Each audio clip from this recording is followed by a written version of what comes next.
What's up, it's Playstan. I'm back with another review of a cEDH event I participated in. This one was the Zero to Hero event at Tapped Out Gaming. Like the last event, this was 4 rounds and then a cut to top 4. And I was playing cEDH again. And here is the list I used for this one. It's pretty similar to the other one. It's just like I've made a few changes here and there. There's a little less planeswalkers than I had before. I think I had 9 before, and now I have just 7. And then I have a few more artifacts, just trying to get the Mox Opal to be online. And then from the new set, Outlaws, at Thunder Junction, I am running Honest Rutstein. Because I feel like that's a pretty solid card, one of the ones that really sticks from that set. And unfortunately, I did end up taking out the Gilded Drake, even though it did give me a fast win last event. Most people don't think it's worth the risk of getting copied and stealing cEDH, and I have to agree because it's just when you get really tight on slots for cards, you got to start cutting cards like that. I think my round 1 was against Animar, Rowan, and then I just can't remember the other deck. I want to say it was a blue farm, but I'm really sorry if you end up seeing this, and you were that guy in my round 1. I just can't remember the commanders for the life of me. But I was first in turn order, and I had a pretty strong opening hand. My opening hand allowed me to play a land, Lotus Petal, Crack the Petal, and play a Lotho, and then also a Mana Crypt. The Rowan player, though, also had a pretty strong opening, playing a few rocks, which triggered my Lotho, but then also resolving a Winds of Change, where you shuffle your hand, draw that many. I tried to respond with a Vamp Tutor that I had in my hand using my treasure, but unfortunately got countered, which is fair. Having the turn 1 Lotho and Mana Crypt, and then also being able to Vamp Tutor for something before your turn 2 is very strong and I think worth countering. I just remembered, funnily enough, it was actually a Mindbreak trap that they cast, because the Rowan player had cast 3 spells, so they were able to cast it for free. And they decided to let the Winds of Change resolve. But another funny thing that happened was, before my turn, because they played Winds of Change and passed, I was like, okay, does everyone have all the stuff, all their cards from Winds of Change? That's all done resolving, everyone's good? Okay, cool. I go to my draw, and then I see that I forgot to draw my cards from Winds of Change. And someone pointed out that a judge probably wouldn't actually let me draw it was 3 cards plus the draw for turn. Someone pointed out that a judge probably wouldn't let me do that. I'm not sure how true necessarily that is, just because game state didn't really change, and then drawing the cards is kind of mandatory for the thing to resolve. But anyway, I just thought it was kind of funny.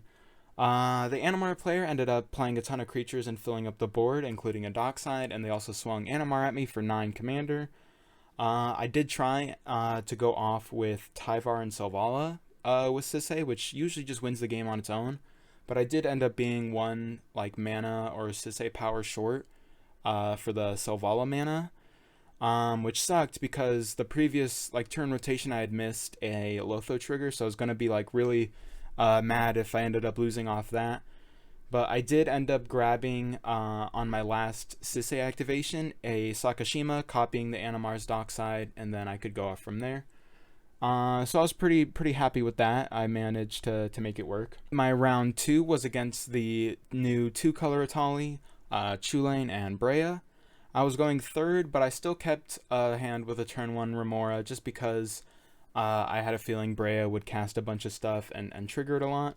And that ended up being true, but the table was slowed down quite a bit because the Atali player got an early Treasonous Ogre, which let them do an early Atali.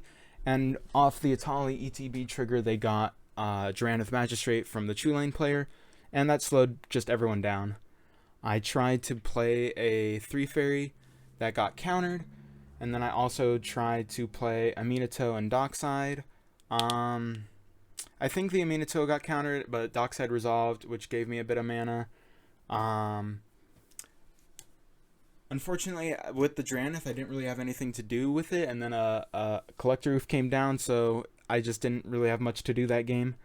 The Atali player also ended up flipping the Atali to try and avoid clone effects to like copy the ETB, and they swung at me with it for 11, which would have been 11 poison, so I had to chunk as best I could, but I still had 9 poison, so I'm pretty much dead next turn if they decide to hit me.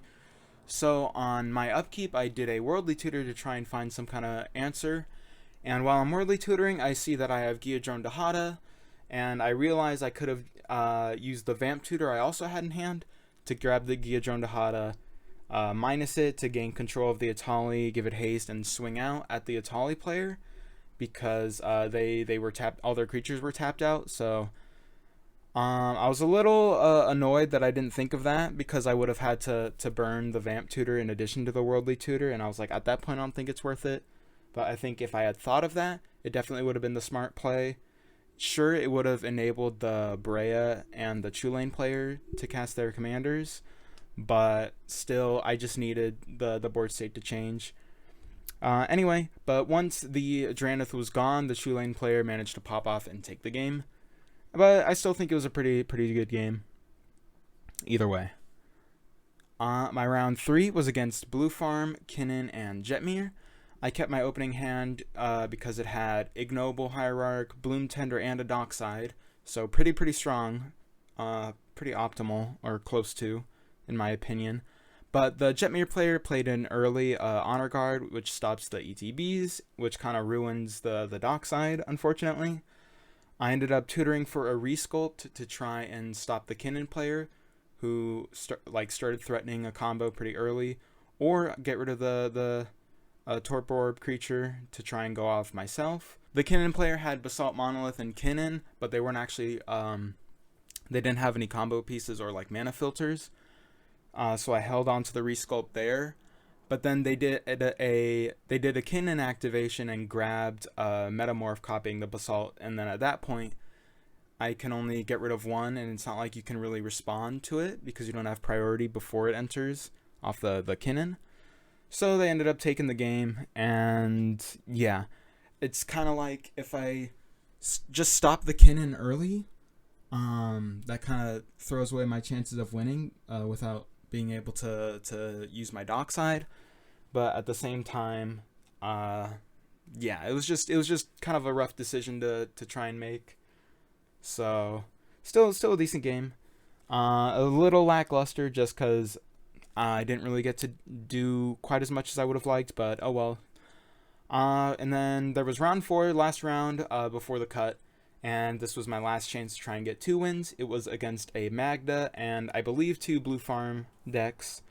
But pretty early, the Magda player got down a Magus of the Moon and a Damping Sphere. Oh my god, the lighting is really bad. Magus of the Moon and a Damping Sphere, which slowed down the table pretty well. But I honestly didn't mind because I could still play the Dockside that I had in my opening hand.